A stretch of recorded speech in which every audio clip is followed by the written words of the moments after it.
What happens when the mask of power finally slips? What happens when a leader is praised by everyone, except the voice of reason? What happens when a man is handed everything, wisdom, mentors, opportunity, and still chooses ruin? In this video, we unravel a timeless warning, the rise and inevitable fall of narcissistic leaders. It's not a modern problem. Long before social media inflated egos and praise became currency, the Stoics of ancient Rome knew this danger well. They lived it. They opposed it. They paid the price for defying it. The story of Nero, once a boy raised on Stoic teachings, later a tyrant drenched in delusion, is not just history. It's a mirror, one that reflects how ego, vanity, and the thirst for admiration can turn a man into a monster and power into poison. Stay with me until the end, because hidden within this descent into madness is a lesson each of us must learn, especially in an age that celebrates noise over character. Imagine two boys, both adopted into unimaginable power, both surrounded by the finest minds of their time, both given the rarest gift of all, the teachings of Stoic philosophy. Now imagine that one of them becomes a symbol of wisdom, humility, and restraint. The other, a name forever etched in history as madness incarnate. Most people know Marcus Aurelius, the philosopher king who ruled Rome with justice and self-mastery. Fewer realize that his story begins eerily similar to that of Nero. Nero, too, was adopted by an emperor. He too had access to the greatest teacher of his age, Seneca himself. In fact, Nero's Stoic training began even earlier than Marcus's. So what happened? The Stoics would say, character is fate. And in Nero's case, character rotted beneath the surface, long before the crown ever touched his head. Where Marcus saw power as responsibility, Nero saw it as license. Where Marcus turned to philosophy as a guide for ruling wisely, Nero weaponized it as a mask. He was a boy who wanted the rewards of greatness without paying the cost. He admired Olympic athletes, but rather than train, he faked the results. He wanted to be a celebrated poet, but exiled better ones who threatened his pride. It wasn't that Nero lacked knowledge. It was that he believed it didn't apply to him. This divergence is everything. Two seeds planted in the same soil. One grows roots, the other rots from within. And that's the warning. Access to wisdom is useless if the ego refuses to listen. It doesn't matter how prestigious your mentors are.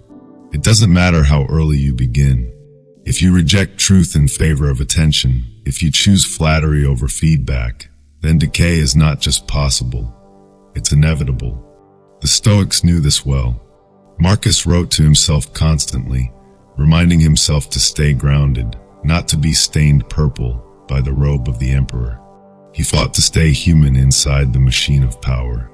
Nero, by contrast, surrendered.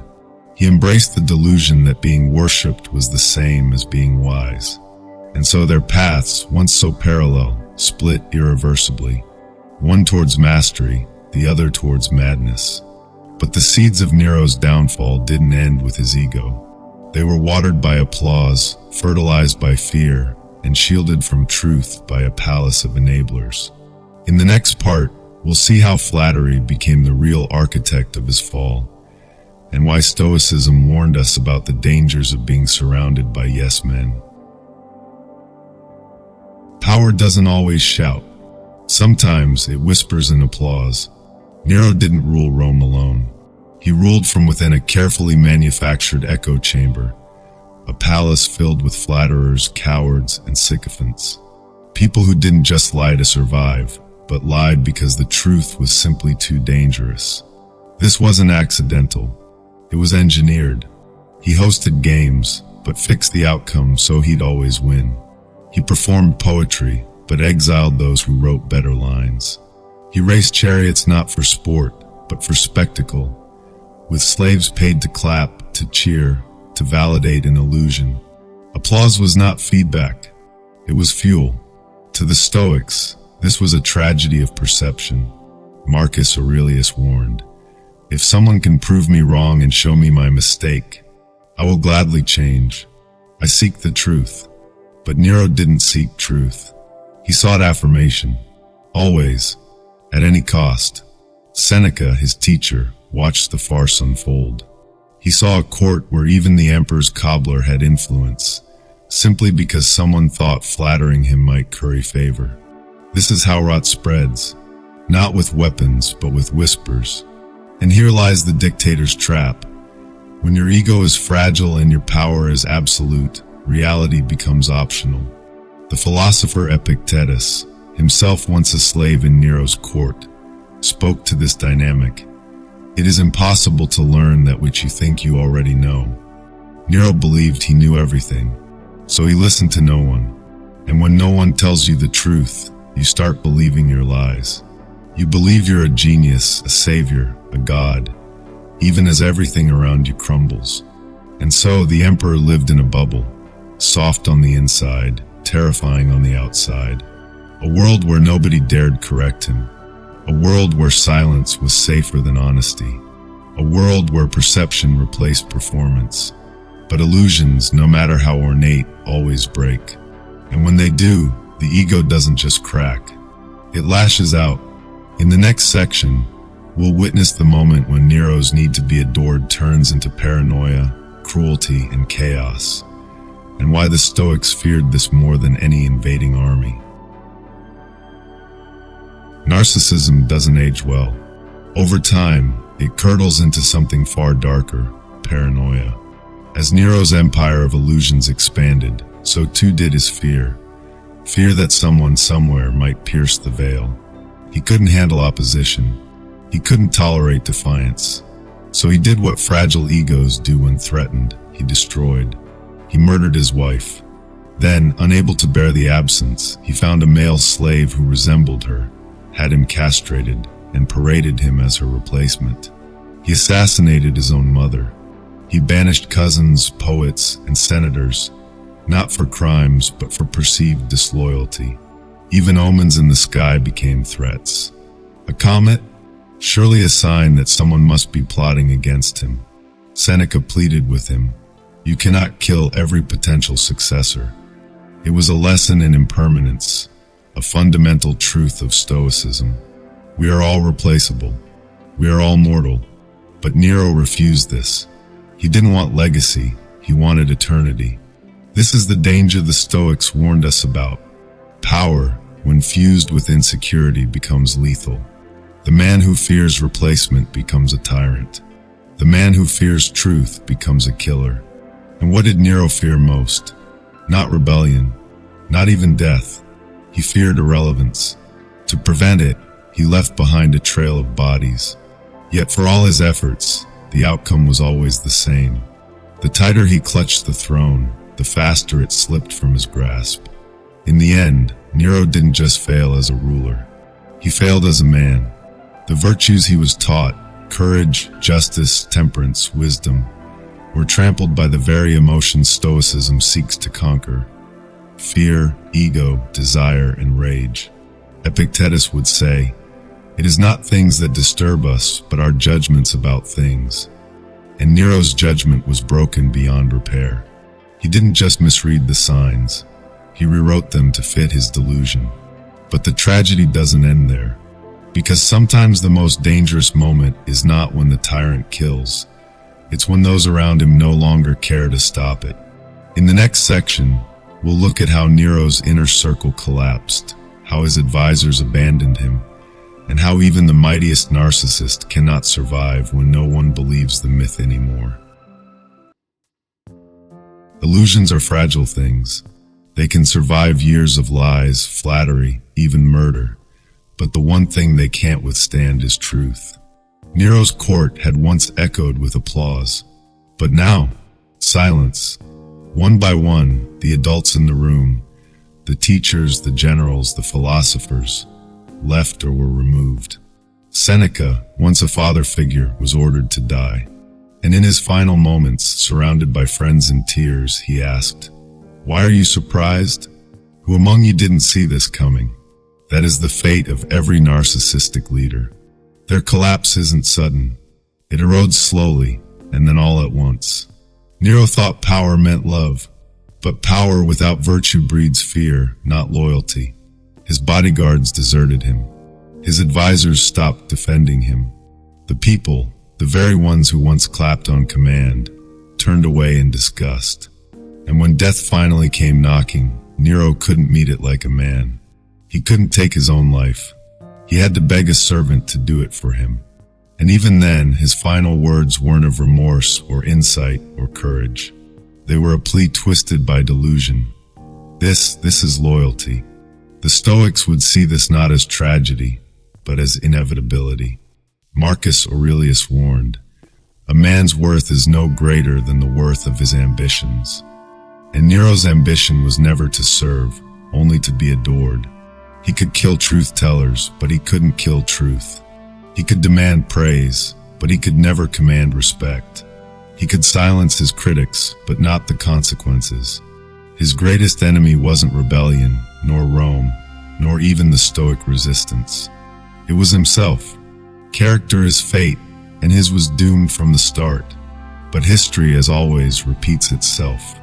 In the next part, we'll zoom out from ancient Rome to the present day, where another leader, filled with grievance and ego, mirrored Nero's path, and nearly took a modern democracy with him. Stay with me, because what comes next may feel disturbingly familiar. History doesn't repeat itself exactly, but it often rhymes. Fast forward 2,000 years. Another powerful man rises, surrounded not by togas and temples, but by cameras and tweets. Like Nero, he adores the spotlight. Like Nero, he surrounds himself with those who agree, obey, and flatter. And like Nero, he's less interested in reality than in something far more dangerous, belief in his own myth. Donald Trump entered office with generals and scholars by his side. General James Mattis, General H.R. McMaster. Men grounded in duty, discipline, even Stoic thought. But as with Seneca before him, these advisors were eventually pushed aside, not for betrayal, but for truthfulness. Trump, like Nero, didn't want counsel. He wanted confirmation. He claimed his inauguration crowd was the largest ever, when it wasn't. He insisted COVID-19 was under control, when it wasn't. He demanded intelligence briefings be short, easy, flattering, like bedtime stories with his name in the hero's role. When challenged, he didn't ask, "What's right?" He asked, "Who's loyal?" That's the danger. When reality becomes negotiable, consequences become catastrophic. The Stoics taught that truth is not subjective. Don't hope that events will turn out the way you want, Epictetus said. Instead, welcome what happens as it does. But Trump, like Nero, rejected this wisdom. He didn't want to learn, because learning requires humility. And narcissists avoid humility like fire. When the pandemic hit, he blamed everyone but himself. When he lost the 2020 election, he couldn't accept it. Because to admit failure, even the possibility of error, is unthinkable for a man who has built his entire identity on being admired, being right, being infallible. And so the myth had to be preserved, at any cost. But when leaders cling to fantasy, it's not just their downfall at stake, it's ours. In the next section, we'll witness what happens when delusion turns to violence, when ego arms a mob, and when the ancient warnings of the Stoics echo through the halls of a modern capital under siege. On January 6, 2021, the world watched as history didn't just repeat itself, it broke through the glass. A crowd, fueled by conspiracy, anger, and loyalty to a single man, stormed the United States Capitol. They waved flags of division. They wore shirts mocking genocide. They built gallows for their own elected officials. And at the center of it all wasn't just a stolen election myth. It was a man who could not admit he lost. Trump, like Nero before him, chose self-preservation over national unity. When the crisis erupted, he didn't rush to stop it. He watched. He waited. He hesitated, not because he lacked information, but because he lacked the will. Just like Nero during Rome's Great Fire, Trump delayed, deflected, denied. Where was the Stoic virtue of courage? Of duty? Of justice? Stoicism teaches that it is not things that disturb us, but our judgments about things. But Trump's judgment had long been hijacked by ego. And ego never sees a mob as a threat, only as validation. Meanwhile, inside that building, leaders like Congressman Mike Gallagher and Adam Kinzinger, both veterans, both grounded in service, begged for sanity. Kinzinger wept during the hearings. Gallagher considered defending his staff with a ceremonial sword. They were modern-day Thrasias, holding the line not with violence, but with integrity. And what did Trump do? He mocked them, laughed at their emotion, brushed off their warnings, because narcissists don't recognize virtue. They only recognize utility. You're either useful or disposable. That's why the Stoics feared mob rule. They understood that when crowds are manipulated by vanity and rage, reason becomes irrelevant. That's how republics fall. Not in one day, but through a slow erosion of norms, culminating in a breaking point. A day like January 6th. Cicero warned of this. Seneca saw it coming. Marcus Aurelius lived to prevent it. And yet, here we are, watching the mirror crack again. But the final chapter in this tale doesn't belong to tyrants. It belongs to those who resist them. In the next part, we'll meet the Stoic Opposition, ancient and modern, and see how standing for truth, even when powerless, is the greatest form of leadership. In times of madness, reason becomes an act of rebellion. During Nero's reign, there was a group who refused to flatter, refused to bend, refused to lie. They were philosophers, senators, citizens, people who believed not just in Rome, but in virtue over violence, character over control. They became known as the Stoic Opposition. One of them was Thrasea, a man who simply wouldn't celebrate the emperor's vanity. He didn't attend Nero's ceremonies. He spoke truth, even when it hurt. And for that, he was executed. His last words? Nero can kill me, but he cannot harm me. That wasn't bravado. It was Stoicism. Because for the Stoic, integrity is invincible. No amount of threats can rob a person of their virtue, unless they give it away. Fast forward to now. The names have changed, but the courage hasn't. General Mattis, General McMaster, Colonel Vineman, Congressman Kinzinger, each, in their own way, echoed the defiance of Thrasea. They wouldn't parrot lies. They wouldn't enable delusion. And for that, they too were cast out. But here's the truth. It is far better to be expelled for honesty than applauded for obedience. The Stoics would say that power is tested not when it's easy, but when it's inconvenient. And so is character. When Kinzinger cried during testimony, he wasn't weak. He was awake. Awake to the gravity of what was at stake. Awake to the cost of silence. Awake to the fact that in the face of lies, truth is a form of resistance. Seneca once said, "A sword never kills anybody. It is a tool in the killer's hand." The same is true of institutions. Democracies don't fall on their own. They are destroyed by those who abandon their duty to protect them. Or worse, stand by and do nothing. But there is another kind of leader, one the Stoics revered, one who fought not for applause but for the soul of a nation. In the next, we turn to Marcus Aurelius and discover how humility, wisdom, and self-discipline are not just personal virtues, but the pillars of lasting leadership. If Nero is what happens when ego rules a throne, Marcus Aurelius is what happens when character does.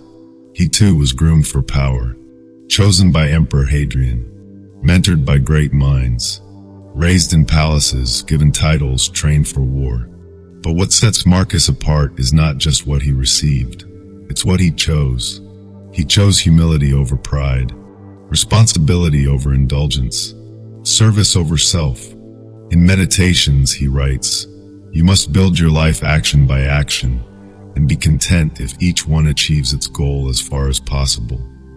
That's not the voice of a ruler hungry for praise.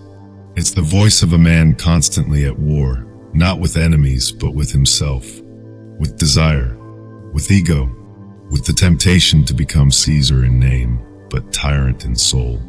He reminded himself daily not to be stained purple by the robe of the emperor, a metaphor for letting power corrupt the person underneath. He fought to remain untouched by the throne, even as he sat upon it. And it wasn't easy.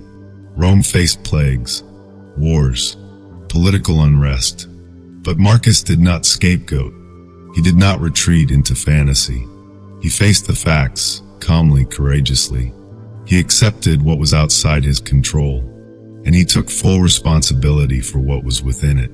Because that's what real leadership is: accountability in the face of chaos, compassion in the face of fear, clarity in the face of noise. The Stoics believed that character is fate, but fate, they also knew, could be shaped if one practiced virtue daily, intentionally, relentlessly. We don't just need to elect leaders like Marcus Aurelius. We need to become them, in our homes, in our work, in the way we treat others, in the way we respond to conflict. Every day we stand at a crossroads. Will we choose vanity or virtue? Narcissistic leaders don't just fear criticism, they fear the people who offer it. It's one of the great paradoxes of power. Those most in need of wise counsel are often the first to silence it. Nero had Seneca. Trump had Mattis McMaster Kelly. Each of these men was a compass, trying to point true north in a storm of ego and delusion. And each was discarded the moment they became inconvenient. Not because they failed, but because they refused to lie.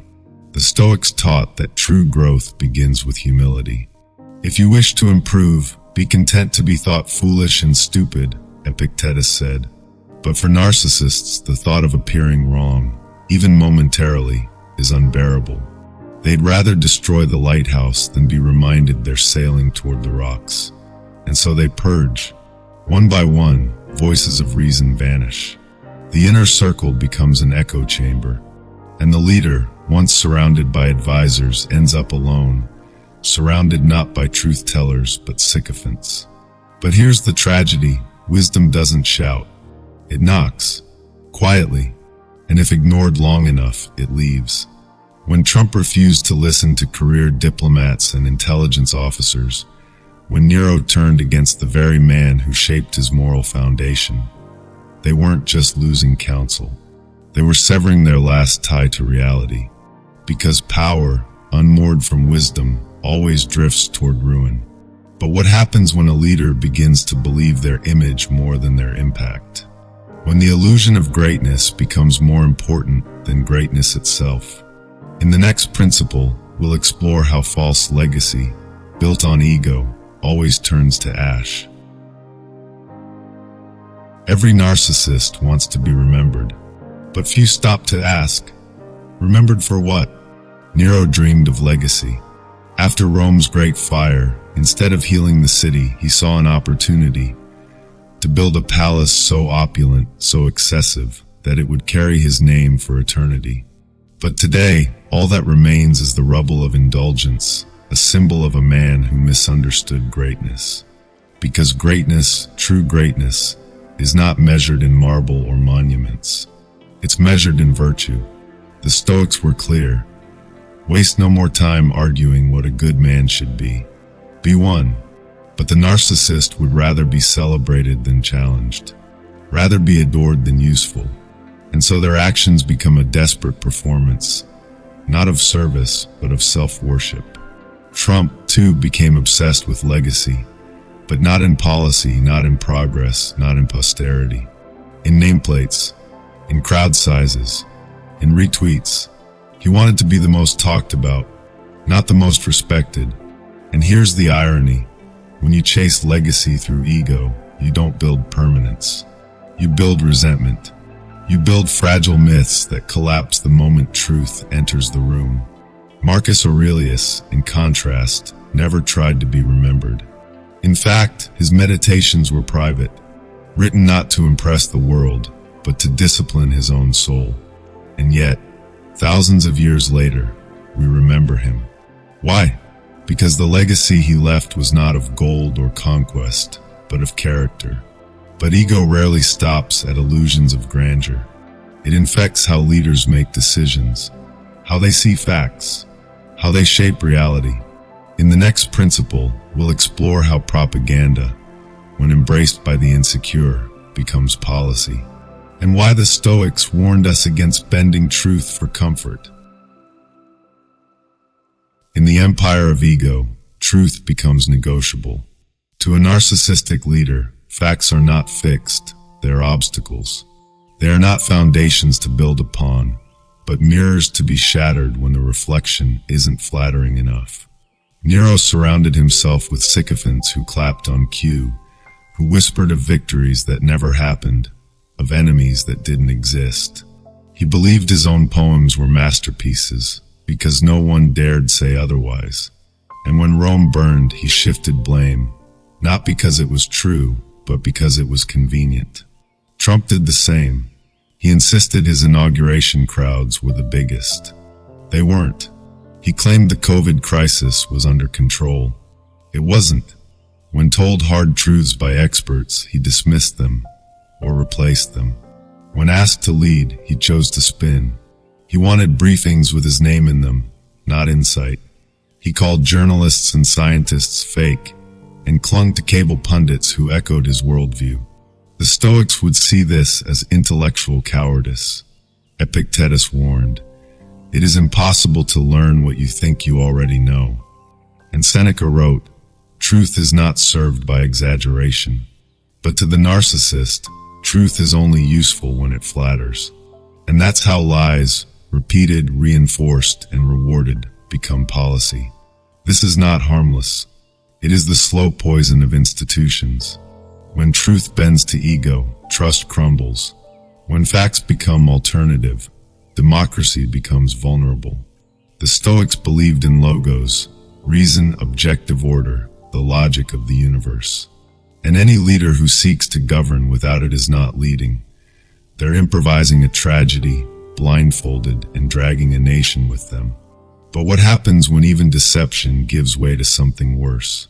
When the shame of failure is replaced by the pride of denial.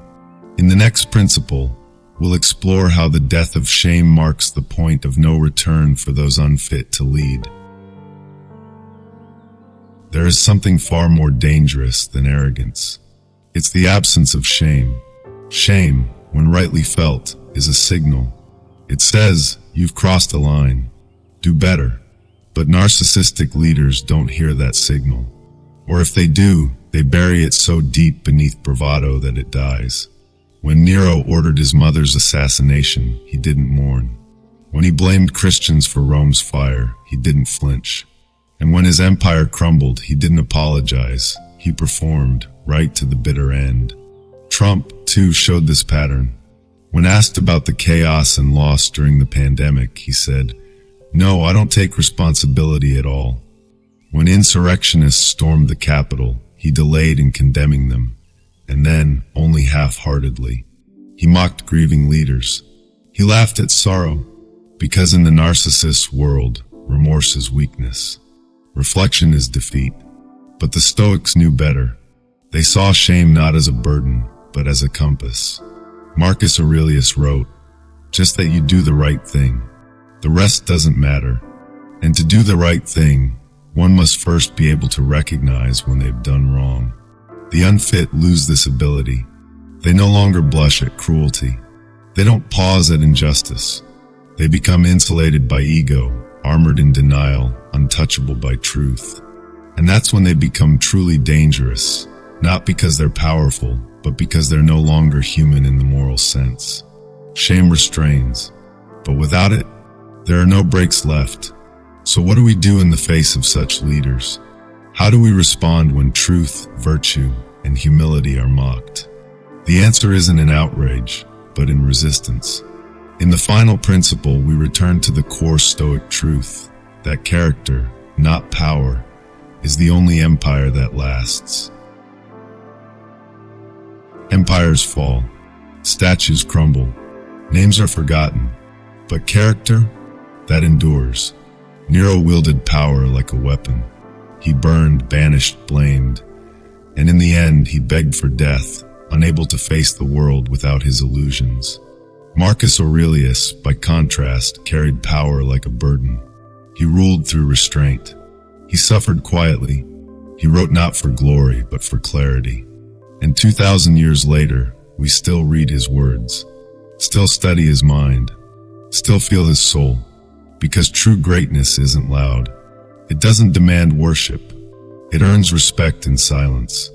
The Stoics believed that no man is immune to the corruption of power, not even a philosopher-emperor. That's why Marcus wrote, "You must constantly fight to be the person philosophy wants you to be." That's not a quote, it's a commandment. We all face that fight, not on a throne, but in the everyday moments when we're insulted, ignored, provoked, praised. And in those moments we choose ego or virtue, comfort or truth, applause or integrity. In a world obsessed with image, virtue is rebellion. In a culture addicted to validation, discipline is radical. And in an age of noise, stoic clarity is power. You don't need a title to lead. You don't need a crown to serve.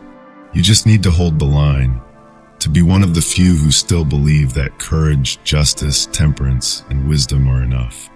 That's how we resist the madness. That's how we rebuild what ego tears down. Not by shouting louder, but by standing still like the Stoics did. Firm, silent, unshakable. Because in the end, character is not just fate, it's the last empire standing. If this message resonated with you, don't let it stop here. There's more to this path. More stories, more philosophy, more quiet power waiting to be uncovered. Subscribe to the channel. Watch the rest of this series. Share it with someone who's searching for something deeper than slogans and noise. Because in a world chasing kings, we need more Marcus Aureliuses. We need more you.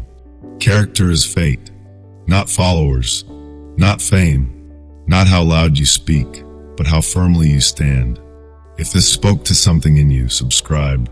Not just to this channel, but to the harder path, the quieter strength, the ancient wisdom that still holds up when everything else falls apart.